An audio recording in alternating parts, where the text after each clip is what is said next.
Hello good morning friends, मैं हूं advocate Pallavi पाठक और मेरे चैनल पे आप सभी का बहुत बहुत स्वागत है।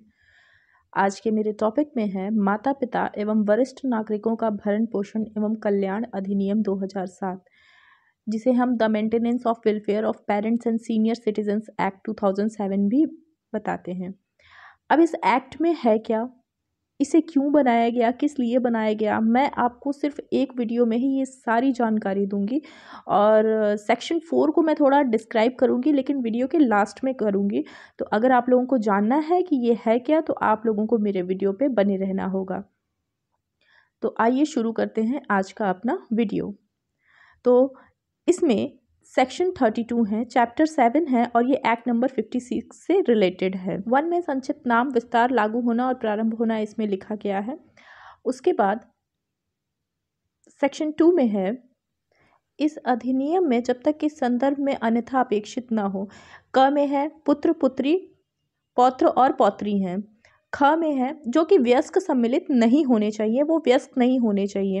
भरण पोषण में आहार, वस्त्र, निवास और चिकित्सकीय परिचर्या और उपचार।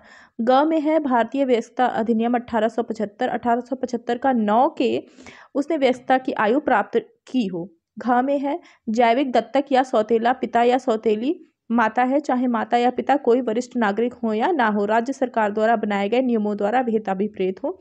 च में है जंगम या स्थावर पैतृक या स्वयं अर्जित मूर्त या अमूर्त संपत्ति। छ में है वरिष्ठ नागरिकों का कोई विधिक चरित्र अभिप्रेत हो जो अवयस्क नहीं है तथा उसकी मृत्यु के पश्चात उसकी संपत्ति उसके कब्जे में या विरासत में प्राप्त हो। ज में है जो भारत का नागरिक है और जिसने 60 वर्ष या अधिक आयु प्राप्त कर ली हो। य में है संविधान के अनुच्छेद 239 के अधीन नियुक्त उसका प्रारंभिक अभिप्रेत। और य में है धारा 7 के अधीन गठित भरण पोषण और अधिग्रहण अभिप्रेत है।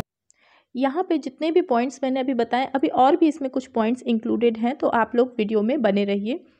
इसके बाद मैं आप लोगों को बताने वाली हूँ कि अंगा में राज्य सरकार द्वारा बनाए गए नियमों द्वारा विहित अभिप्रेत हैं। उसके बाद च, छ, ज, झ, इ आप पढ़ लीजिएगा।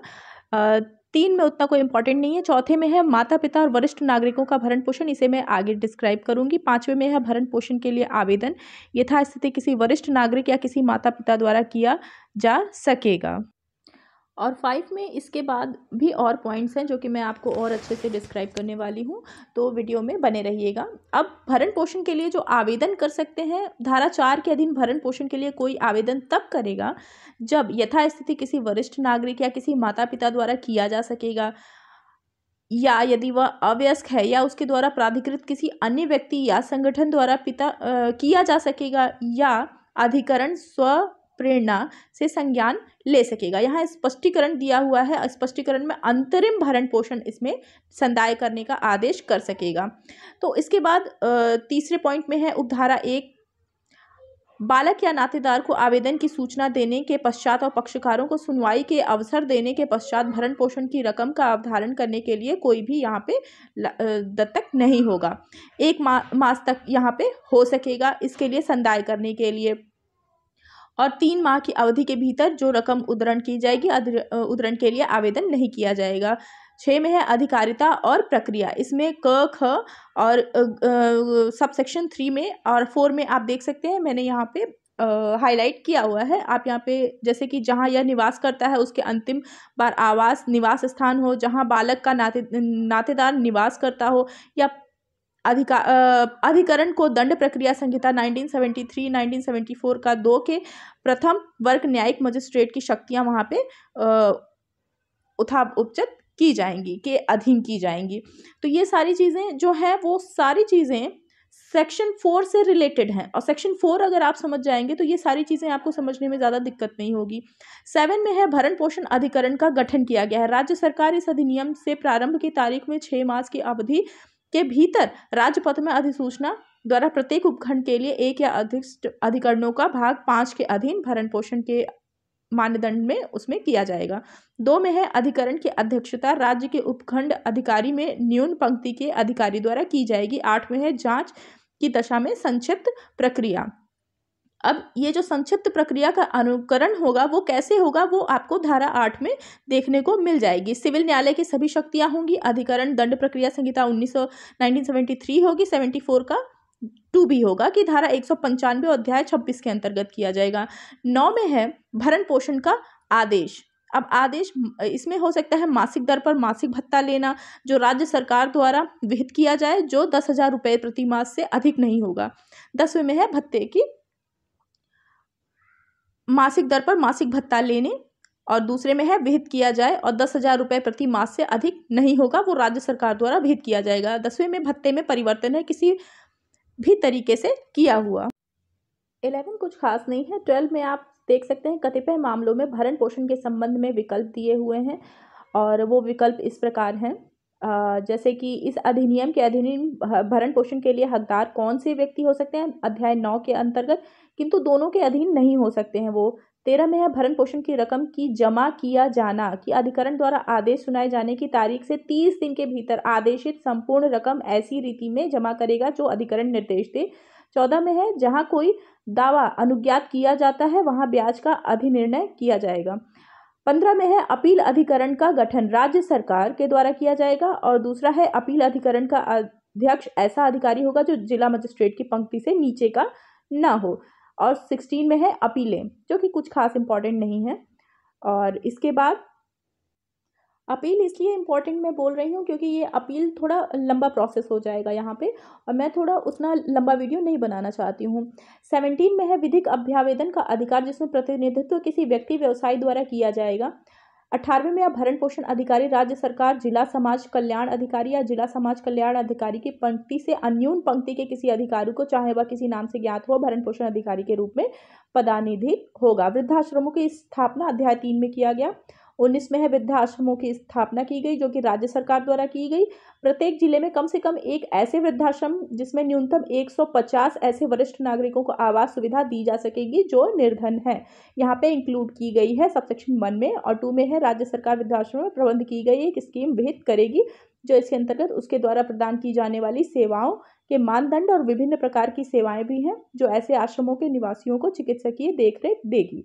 अध्याय 4 में है वरिष्ठ नागरिकों की चिकित्सकीय देखरेख के लिए उपबंध, यानी कि 20 में आप देख सकते हैं यहाँ पे क्या है, और 21 में है वरिष्ठ नागरिकों के कल्याण के लिए उपचार जागरूकता आदि के उपाय जो कि राज्य सरकार द्वारा किया जाएगा। सबसेक्शन 1 में है नियमित अंतरालों पर व्यापक प्रचार किया जाएगा, और सबसेक्शन 2 में है पुलिस अधिकारी और न्यायिक सेवा के सदस्य भी रहेंगे जो कि सुग्राहु और जागरूक होने का प्रशिक्षण दिया जाएगा उन्हें वहाँ पे। 3rd में है मुद्दों का समाधान करने के लिए विधि गृह स्वास्थ्य और कल्याण से संबंधित मंत्रालयों के विभागों द्वारा प्रदान की गई सेवाओं से उसमें संबंध होंगे।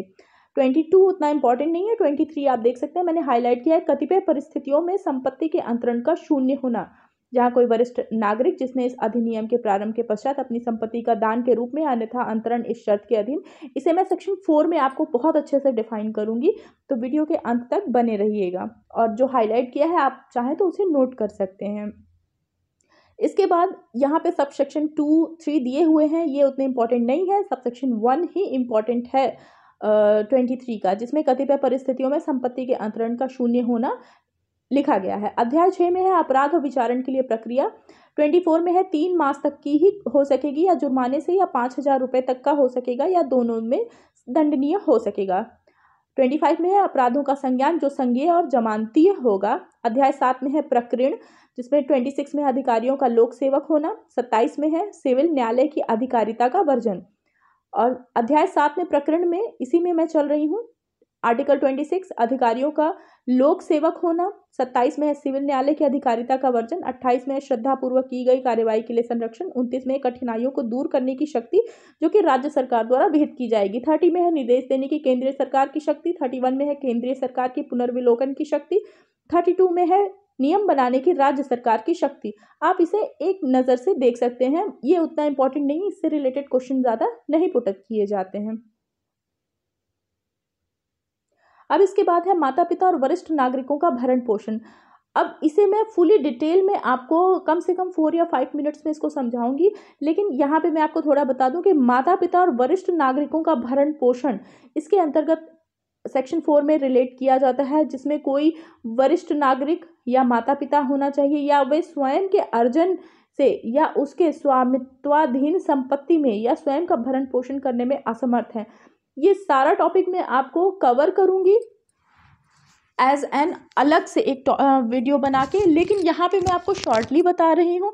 अब यहाँ सेक्शन 1, 2 और सब सेक्शन 2 के अंतर्गत भी इसमें कुछ चीज़ें निर्दिष्ट की गई हैं। धारा 5 के अधीन इसमें रखा गया है कि वे कौन से नागरिक हो सकेंगे और कौन से नहीं हो सकेंगे। आप यहाँ पे देख सकते हैं कि अपने एक या अधिक बालकों के विरुद्ध जो आवश्यक नहीं है माता पिता, पितामह या पितामही की दशा में।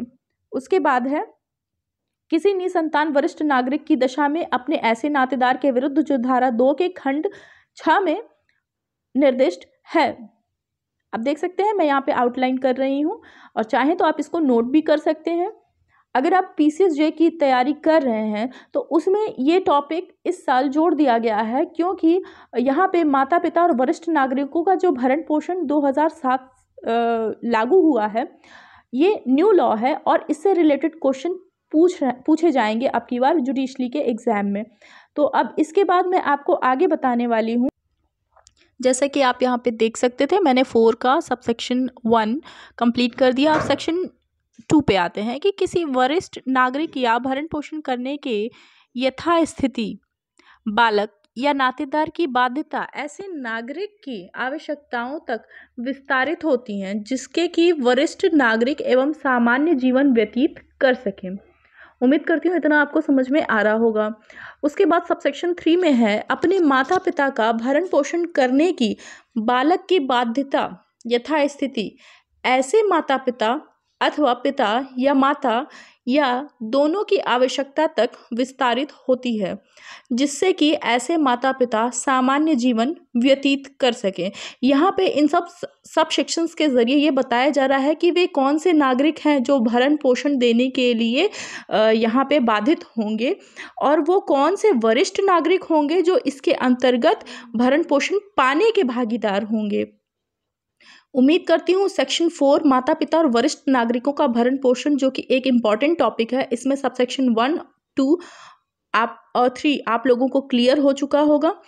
अब यहाँ पे 3 कंप्लीट होने के बाद मैं आपको सबसेक्शन 4 के बारे में बताने वाली हूँ कि कोई व्यक्ति जो किसी वरिष्ठ नागरिक का नातेदार है और जिसके पास पर्याप्त साधन है, जैसे वरिष्ठ नागरिक या भरण पोषण करेगा, परंतु यह तब जबकि ऐसे वरिष्ठ नागरिक की संपत्ति उसके कब्जे में है या वह ऐसे वरिष्ठ नागरिक की संपत्ति को विरासत में प्राप्त करेगा।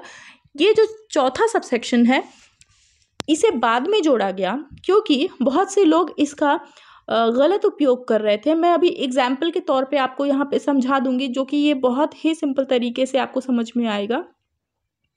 इसके बाद मैं बता दूं कि परंतु जहां किसी वरिष्ठ नागरिक की संपत्ति को एक से अधिक नातेदार विरासत में प्राप्त करने के हकदार हैं, वहां भरण पोषण ऐसे नातेदारों द्वारा अनुपात में संदेह होगा जिसमें वो उसकी संपत्ति को विरासत में प्राप्त करेंगे। आई होप सेक्शन 4 आपको भली प्रकार से समझ में आ गया होगा। अब मैं यहाँ पे आपको एग्जाम्पल के तौर पे बता दूं कि जैसे मान लीजिए कोई व्यक्ति ए है और उसने किसी के पुत्रों को, जिसके माता पिता नहीं हैं, उनके 3 पुत्रों को उन्होंने अपनी संपत्ति दान कर दी है या दे दिया है, और उनके भी 2-2 पुत्र हुए। ठीक है, अभी एग्जाम्पल के तौर पे मैं यहाँ पे आपको समझा रही हूँ। ए हैं, इनके किसी के 3 पुत्रों को बी सी डी किसी के पुत्र हैं, उनको अपनी संपत्ति उन्होंने दे दी। अब बी सी डी के भी 2-2 पुत्र हुए, तो यहाँ पे ये जो BCD के पुत्र हुए हैं, इनकी भी ये मोरल ड्यूटी बनती है कि वो ए को भरण पोषण दें। अगर आपको मेरा चैनल यूज़फुल और बेनिफिशियल लग रहा हो तो प्लीज़ मेरे चैनल को सब्सक्राइब करें, लाइक करें। Thank you so much for watching my channel.